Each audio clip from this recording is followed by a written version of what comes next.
Now I am teaching you next topic interdependence of plants and animals. अब मैं आपको अगले टॉपिक पढ़ा रहा हूँ जो interdependence of plants and animal है। पेड़ पौधे और जानवरों में किस प्रकार अन्योन्याश्रय संबंध होता है। Plants and animals depends on each other for their survival. जानवर और पेड़ पौधे को दूसरे को जीवित रहने के लिए एक दूसरे की आवश्यकता पड़ती है। Plants are the main producer of food. Plant जो होते हैं भोजन के एक अच्छे उत्पादक होते हैं। Plants provide animals for food and nutrients and oxygen to breathe. Plant जो होते हैं जानवरों के लिए क्या करते हैं, भोजन तो देते हैं, साथ ही उसके साथ एक अच्छे पोषक तत्व जो ऑक्सीजन के नाम से जानते हैं उन्हें भी देते हैं। They also provide shelter to many animals. और पेड़ पौधे में बहुत से जीव जो होते हैं अपना शेल्टर बनाते हैं, मीन्स ठहरने की स्थान बनाते हैं। Animals give out carbon dioxide which is used to prepare plants during photosynthesis. और जानवर जो है अपना कार्बन डाइऑक्साइड यानी CO2 जब छोड़ते हैं तो पेड़ पौधे उसे अपना भोजन बनाने में काम करते हैं, यानी फोटोसिंथेसिस में प्रकाश संश्लेषण में यह क्रिया काम आ जाती है। They also help in the spreading the seeds of a plant. और ये पेड़ पौधे की बीज को फैलाने में भी मदद करता है। फूड चेन, आहार श्रृंखला क्या होता है। आहार श्रृंखला जो नीचे दिया गया है वो ग्रास है। ग्रास मीन्स घास। एक हिरन है और लायन है।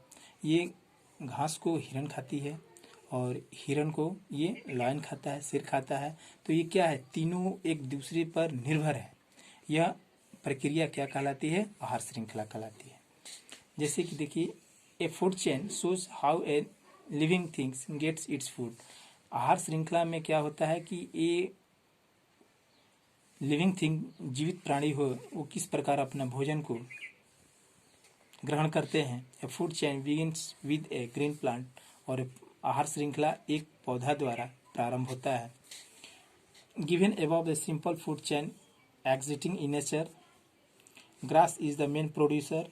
इसमें देखा जा रहा है कि घास जो है प्रथम उत्पादक है, डियर उसके बाद द्वितीय उत्पादक है और तृतीय उत्पादक लायन होता है।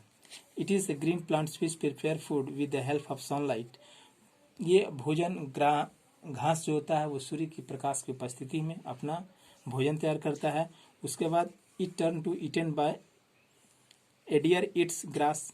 एक हिरन जो होती है वो घास को खा जाती है और इस तरह उसके बाद हिरन को लायन खाता है। यह प्रक्रिया बारंबार चलते रहती है। या food can be longer than this. और इस प्रक्रिया को आहार श्रृंखला के नाम से जानते हैं। This interdependence of plants and animals in a food chain help to maintain a balance in nature. और इस तरह प्रकृति में संतुलन दोनों मिलकर के बनाए रहते हैं। A sudden increase and decrease in the number of either plants or animals which disturb the balance of nature।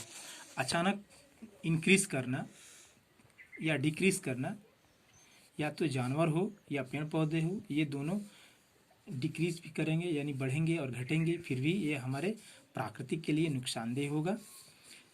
It is therefore necessary to protect both plants and animals. इसलिए हमें दोनों को संतुलन बनाए रखने के लिए हमें दोनों की संरक्षित रखना बहुत ही आवश्यक होता है। National park and wild life sanctuary provided protection to the wild animals. राष्ट्रीय उद्यान होते हैं और वन्य जीव अभ्यारण्य, ये दोनों को संरक्षित रखने के लिए हमने ये वाइल्ड एनिमल्स को हमें बढ़ावा देनी चाहिए। Human beings can work to protect this balance by the not cutting trees.